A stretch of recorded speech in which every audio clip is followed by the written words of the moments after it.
Hello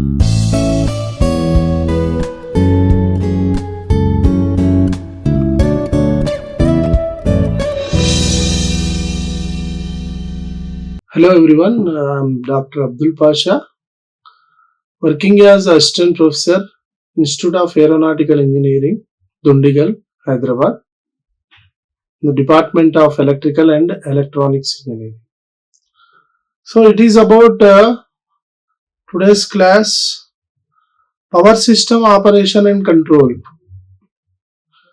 Here it will deals in the topic of compensation of transmission systems. We have gone through various compensation strategies earlier cases. So this method of compensations will take over into the transmission networks particularly. So here there are two major problems the modern power systems are facing: voltage and angle stabilities. What's happening here means the problems associated with the entire power system network in all the regions, maybe generation, transmission, distribution. This should be due to the instability conditions of their power system parameters. So these are due to so many reasons, as nowadays introduction of electronic components which is making harmonics, instability criteria. So all these cumulatively plays lag of response in the whole power system network. So here are some various approaches to overcome all the problems of stability rising. This is due to small signal oscillations in the interconnected power system. Why we are expecting small signal oscillations means this is due to instability criteria. As harmonics are injected into the power system network, this may give the resultant as one of the oscillations in the whole power system network. So which may fluctuates during load running conditions and may also malfunctioning of the load equipments. So earlier we suggested that installing power system stabilizers. This should be done with the generator excitation control system, and which may provides damping to these oscillations. That means the suitable key resolvers for such kinds of problems are installing power system stabilizers. What are these power system stabilizers means?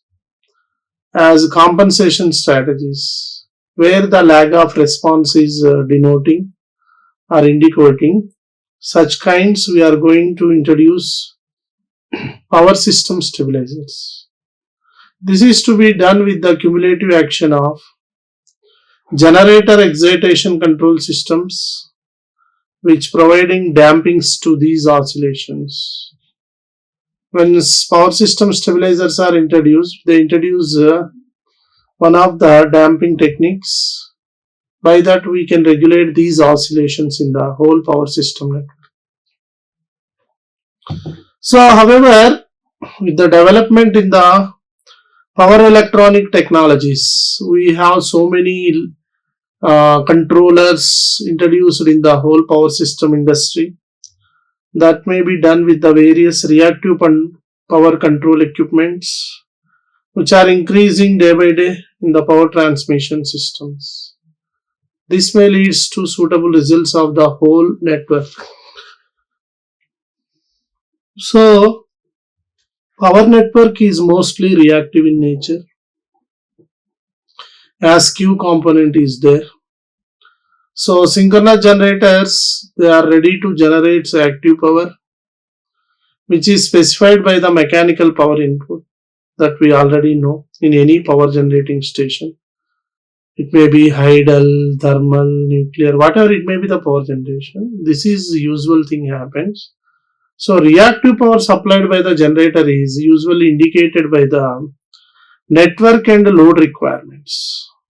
Generally, we treat reactive power supplied to the generator is supposed to be denoted with network and load requirements. This one. So generator usually does not have any control over it.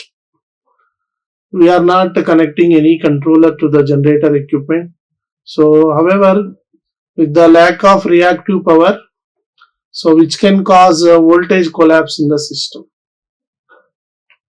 Why voltage is going to be decrements means this is due to the insufficient reactive power. This may causes voltage collapse. So it is therefore important to supply or absorb excessive reactive power. This is done from the network itself. So shunt compensation is one of the possible method for providing reactive power support. So the device which is to be connected in parallel with the transmission line, which is to be known as shunt compensator. This we already discussed. These are usually connected in parallel with the transmission line. So on other side, a device that is connected in series with the transmission line. When there is a transmission network, if you are connecting series components, then it is to be known as series compensator line. So these are referred to as compensators since they compensate for the reactive power in the whole AC system. So here we should assume that shunt compensator is always connected at the midpoint of the whole transmission network, while the series compensator can be connected at any point in the whole line. This is to be done usually. So we should demonstrate here that whatever the connections in that power systems that are ready to improve the voltage profile of the system, power angle characteristics of the system, stability margin of the system, damping to the power oscillations. So here, whatever the stabilizer equipment we are providing, they are ready to push up for voltage profile improvement, power angle characteristics. These are most important. So based on the power angle characteristics only, we can see that the result obtained from the output section will be high. Stability margin also we need to check. And damping to the power oscillations are going to be considered. So static wire compensator is the first generation shunt compensator. So it has been around 90s, 60s. It was started used for load compensation, like to provide a reactive volt amp support. This is done for large industrial loads. This is for flickering mitigations. Whatever the mitigations, irregularities are there, to nullify such conditions, we are going to take for compensation strategies. So however, with the advancement of semiconductor technologies, so static wire compensators has started appearing in the transmission network from 1970s. So today large number of SVs they are connected. This is to be to the many transmission systems all over the world case. So why? Because all the transmission networks they carry bulk amount of power over long distances. So to do such case, the lines are going to be energized more with the compensation strategies. As the line is more energized means it is ready to capable for carrying bulk amounts of power. So SVC is constructed using thyristor technology and therefore it does not have gate turn off capability. So with the advancements in the power electronic technology, applications of gate turn-off thyristor GTO. That is to be connected to the high power application. This is became commercially feasible. That means with this second generation shunt compensator device, it was conceptualized and constructed. So here these devices uses synchronous voltage sources for generating or absorbing reactive power quotients. So synchronous voltage source is constructed using voltage source inverter or converter, that is VSC. So such shunt compensating device is to be known as static compensator or STATCOM device. So STATCOM is usually contains SVC, so that is driven from a DC storage capacitor, and SVC is connected to the AC system bus, that is to be done through the interfacing of the transformer.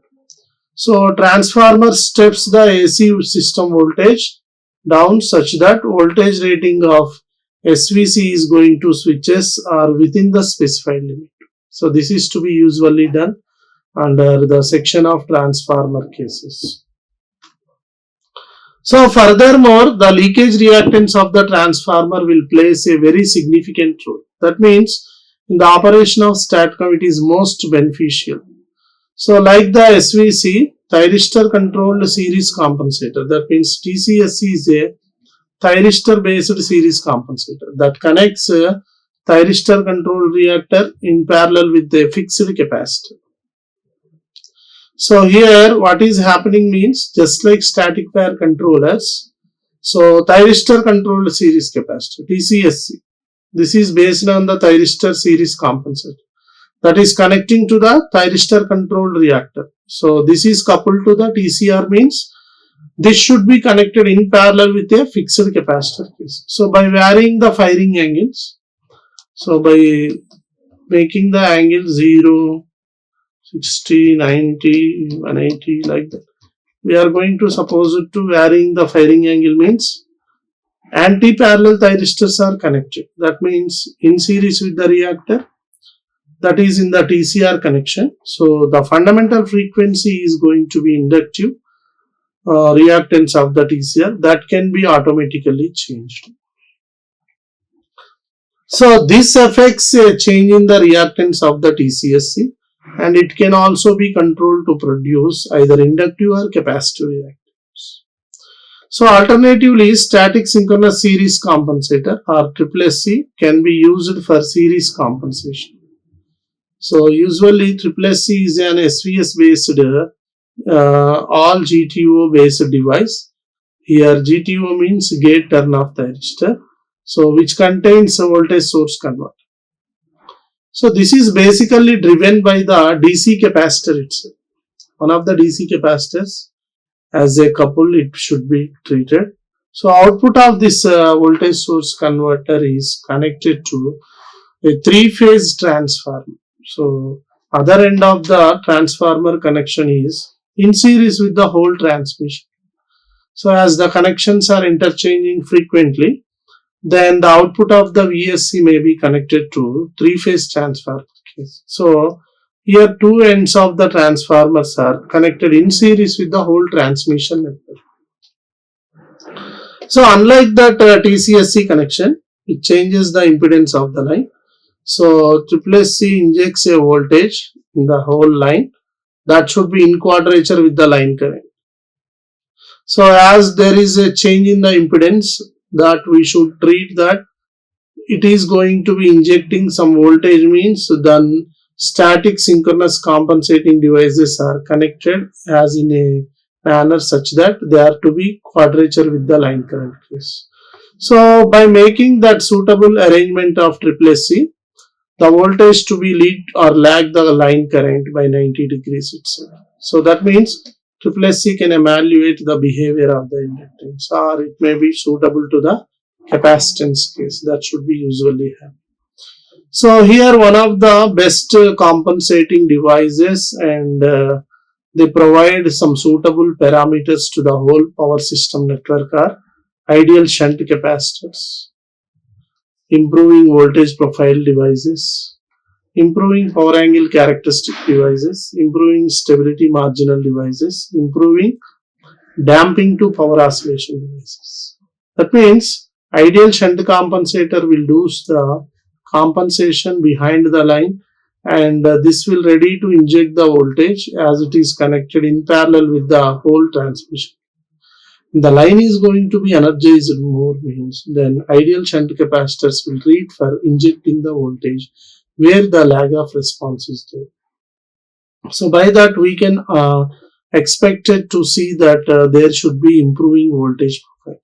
So coming to power angle characteristics, as delta is going to be under suitable aspect means the power angle characteristics are going to be very suitable. So stability margin also improved because of this ideal shunt compensation strategies, and damping to the power oscillations are provided. As more number of dampings are providing to the whole power system networks means the response generated will be smoother. The response is very smooth. So ideal shunt compensator is acting as a suitable ideal current source. So what happens to this means we should treat this as an ideal shunt compensator, as because we should assume that it only supplies reactive power and no real power to the system. That means it is treated as needless to say that this assumption is not valid for practical systems. So however, for introducing the assumptions more than the adequate case, we should treat that it should be investigated the behavior of the whole compensator network when it is connected in the middle of the transmission line. So here it is a diagrammatic approach showing this will describes about the ideal midpoint shunt compensation, how it should be provided. So coming to this shunt compensator, this is represented by usual ideal current source. So which is to be placed in the middle of the lossless transmission. So here we should demonstrate that configuration is ready to improve the 4 points that are mentioned earlier case. That means this is going to be designed as with the one of the source. Here it is passing with the current source IS through the inductance line Jx by 2, and they are supposed to be treating two ends of the line, and the middle of the line is supposed to be separated by IQ source, and the receiving end voltage obtained is a VR case. So this is the one of the ideal midpoint shunt compensation strategy to provide or boost up the voltage profile of the whole system. So for improving voltage profile, we should treat some conditions that sending and receiving end voltage be given by proper aspect. That means ideal shunt compensator is expected to regulate the midpoint voltage. This is to act against any variations in the compensator circuit. So voltage current characteristics of the compensator is shown here. This is acting in ideal behavior nature.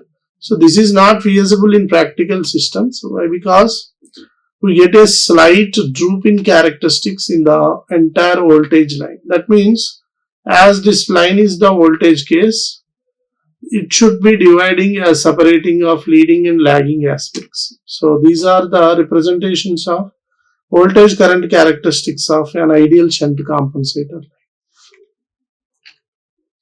So under the assumptions that the shunt compensator is ready to regulate the midpoint voltage, so that should be integrated tightly as it is represented by IS equals to V at an angle delta minus V at an angle of delta by 2 by Jx by 2. So this will represent one of the current source at a respective power angle case, and receiving end current is V at an angle delta by 2 minus V by Jx by 2, as this summation will give of total current.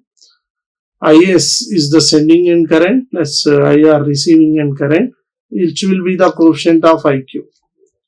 So this should be represented with one of the reactive power coefficient. So minus J by X into 4V of 1 minus cos delta by 2 this should be treating at an angle of delta by 2. This will specifies about power angle characteristics of the line. So apparent power is usually injected by the shunt compensator. This is to the AC bus. Then the real part of the injected power becomes 0. So we should say that ideal shunt compensator will ready to inject only reactive power. So this is to the AC system and not for the real power case. As we considered the expressions in terms of real and reactive coefficients, then this becomes a PS plus JQS equals to V into I conjugate. So that is VS IS conjugate, V at an angle of delta. So V at an angle of minus delta minus V at an angle of minus delta by 2. This is to be done by minus JX by 2. So when we make the square coefficient of this term, then V square minus V at an angle of delta by 2 minus Jx by 2. So when you treat for this expression, this becomes a 2V square sin delta by 2 by x plus J2V square into 1 minus cos delta by 2 by x is going to be considered, where delta will represents the power angle characteristics at voltage and current ratios. So with respect to that, the reactive term is going to be treated. So total apparent power supplied by the source is represented here. That means apparent power delivered at the receiving end is ER plus JQR, that is VR IR conjugate, with V at an angle of minus delta by 2 minus V by minus Jx by 2. So this is a 2V square sin delta by 2 by x plus J2V square cos delta by 2 minus 1 by x. So here the entire power quotient with the sending end and receiving end becomes 2V square by x sin delta by 2. So the reactive term becomes Qs plus Qr minus Qr with the reactive term Q is 8V square by x with 1 minus cos delta by 2Ks. So hence the real power transmitted over the line is supposed to be represented here. So this will give the power angle characteristics of the shunt compensated line. So in this line, the real and reactive power coefficients under per unit is considered, and on the other side we are going to treat the one of the degrees as in delta is going to be considered. With respect to that, the two coefficients, real and reactive power coefficients, are treated as PE and QE nature. So this is to be varied cumulatively as a PE with this nature and QE is with this considered. So power angle characteristics are usually ideal in nature as they are compensated with the line cases. So these variations are going to be observed as real and reactive powers are treated in per unit case. So here this figure will introduces about delta and in terms of real and reactive coefficients as PE to delta and QQ to delta characteristics. So it should be observed that for a real power transfer of 1 per unit value, then reactive power injection is about 0.5359. This should be treated per unit. It should be required from the shunt compensator. The middle voltage is going to be regulated. So similarly, for increasing the real power transmitted to the 2 per unit value, so shunt compensator has to inject for 4 per unit of reactive power. So this will obviously increases the device rating and it should not be practical in nature. So power transfer enhancement using midpoint shunt compensation. This is one of the method which should not be feasible from the device rating point of view. So this should be undergone various methods to make sure about these systems. So here this diagram will shows how the variation in transmitted real power and reactive power injection. This is to be done by shunt compensator with the load angle for perfect midpoint voltage regulation. So what's happening here means the variations expected in terms of real power coefficient and reactive power coefficients as they are going to be mutually interchanged each other. So this P and Q coefficients under the variations in transmitted real power and reactive power becomes injected. This is to be done by the shunt compensator with one of the load angle for perfect midpoint voltage regulation is going to be treated. So here we should treat the condition that midpoint voltage is regulated to 1 per unit means we then obtain some interesting plots that x-axis will shows the reactive power availability from the shunt device while y-axis will shows the maximum power that can also be transferred over the line without violating the voltage constraints. So there are three different PQ relations which are given for three midpoint voltage constraints. So based on those constraints, the system parameters are going to be changes abruptly. So these changes are expecting in terms of P and Q. So for a reactive power injection, that is about 0.5 per unit, power transfer can be increased about 0.97. This is about per unit to 1.17.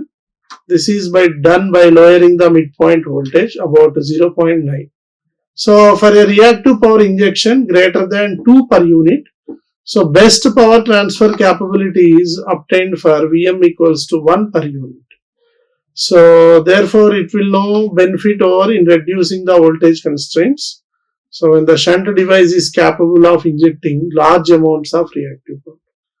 So usually the level which is at the midpoint voltage, this can be regulated, that is based on the rating of the installed capacity of the shunt device. So as well as the power being is going to be transferred into the line, the whole of the line is going to be treated for working operation of the transmission network under energizing conditions. So this figure will depicts about power transfer versus shunt reactive injection. This should be done under midpoint voltage constraints. So what is happening here means, so the characteristics are considered a real power in per unit conditions and reactive power under also per unit condition.